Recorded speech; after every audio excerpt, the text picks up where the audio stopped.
Dá para viver de consultoria de amamentação? Dá, mas existe uma diferença muito grande entre conseguir pacientes de vez em quando e construir uma carreira que paga as suas contas todos os meses. E eu acho importante começar por aqui. Porque quando a gente fala de trabalhar com amamentação, existem dois extremos. Então, de um lado, quem romantiza e fala que basta ser uma boa profissional que, naturalmente, as pacientes vão aparecer, vão chegar. E de outro lado, quem olha para a consultoria como uma renda complementar, que nunca vai conseguir se transformar em sua profissão, na sua renda principal. E nenhum dos dois, representa necessariamente a realidade.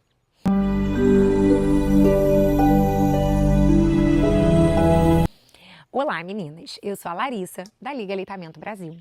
E hoje eu quero conversar principalmente com quem ama trabalhar com a lactação, mas ainda se pergunta se consegue transformar essa atuação em uma carreira que é sustentável financeiramente. E a primeira coisa que eu diria é: pare de analisar sua carreira apenas pela quantidade de consultas que você faz e fez este mês. Se em um mês você atende 10 famílias porque recebeu várias indicações e no mês seguinte você atende 2, você tem atendimentos, mas você ainda não construiu uma previsibilidade. Para viver da consultoria, você precisa começar a entender de onde os pacientes chegam, quantas pessoas procuram você, quantas efetivamente agendam e quais serviços você oferece. Quanto que custa manter a sua atuação e quanto precisa faturar para que esse trabalho faça sentido na sua vida. Então isso parece muito distante da lactação, mas não deveria parecer, porque a partir do momento em que você decide viver da sua profissão, você precisa começar a enxergar a sua consultoria também como uma empresa. E aí que entra um assunto que gera muita insegurança. Quanto cobrar?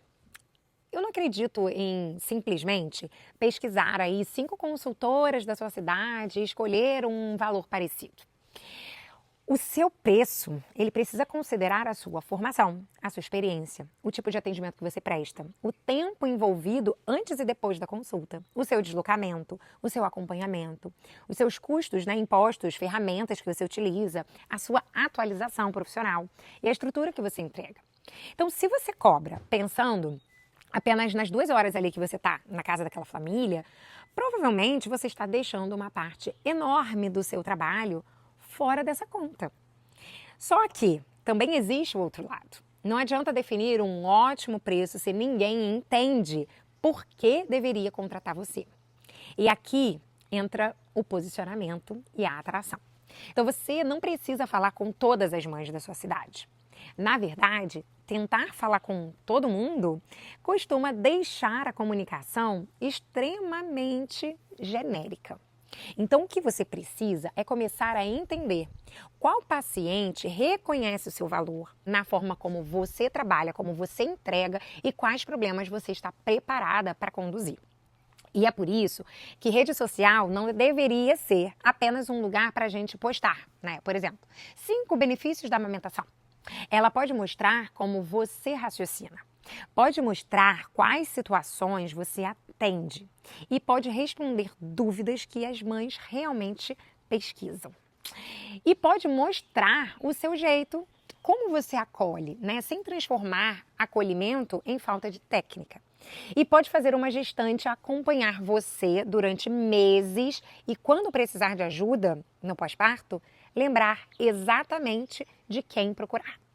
E tem uma parte que eu considero indispensável para quem quer viver dessa profissão. Não depender exclusivamente do Instagram. Então você precisa construir a sua rede na sua cidade. Então obstetras precisam saber quem você é, pediatras precisam conhecer a qualidade do seu trabalho, doulas, fonoaudiólogas, odontopediatras e enfim, né? Muitos outros profissionais que atendem esse público, né? Precisam conversar com você, né? Quando tiver um caso ali para compartilhar. Isso não significa chegar entregando o seu cartão e pedindo indicação. Uma boa parceria, ela vai nascer quando existe confiança clínica.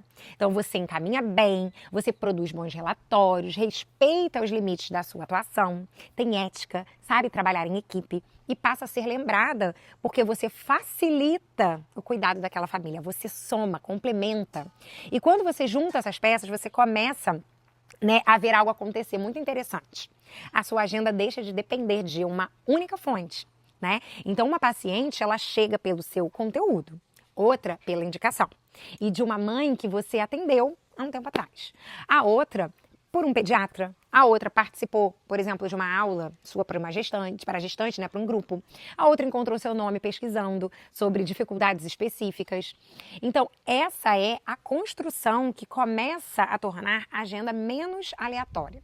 E foi justamente porque percebemos que muitas profissionais, elas aprendiam muito sobre lactação, mas não necessariamente aprendiam a estruturar a própria atuação, que dentro da nossa formação do Liga Lab, nós incluímos um módulo inteirinho sobre agenda previsível.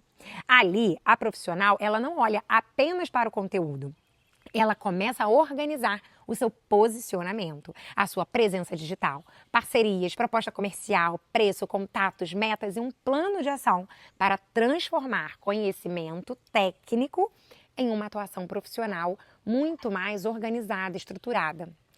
Mas existe uma coisa que nenhum plano de carreira consegue substituir, que é a competência clínica. Porque você pode aprender a comunicar muito bem o seu trabalho e conseguir, né, a sua primeira paciente. O que faz essa mãe indicar você para uma outra é o atendimento que ela recebe. Então, a lactação exige atualização contínua, protocolos que mudam o tempo todo, as evidências são revistas, você começa a receber casos mais complexos, surgem situações que nenhuma formação, inicialmente, conseguiu prever. Por isso, construir uma carreira sustentável também vai significar reservar tempo, dinheiro para você continuar estudando, se atualizando, discutir casos e reconhecer quando precisa encaminhar para outro profissional. Então, quando alguém me pergunta se dá para viver de consultoria de amamentação, de lactação, eu não vou responder apenas sim. Eu diria, dá para construir uma carreira muito consistente na lactação, desde que você pare de tentar tratar a chegada de pacientes como sorte. Você precisa de técnica para entregar um bom atendimento, né, uma qualidade ali na sua assistência, organização para sustentar a sua rotina, preço coerente para tornar o trabalho viável, comunicação para ser encontrada, relacionamento para construir uma rede, né, de apoio profissional e atualização para continuar sendo uma profissional que as famílias e outros profissionais confiam em indicar. E agora eu quero fazer uma pergunta para você, que chegou até aqui, que assistiu o vídeo até aqui. Se hoje você tivesse que escolher uma coisa que mais impede a sua consultoria de crescer, qual seria? Falta de pacientes, dificuldade para cobrar, falta de organização, insegurança clínica ou dificuldade para se posicionar? Escreve aqui nos comentários, porque eu quero entender em que ponto, em que momento da carreira vocês estão.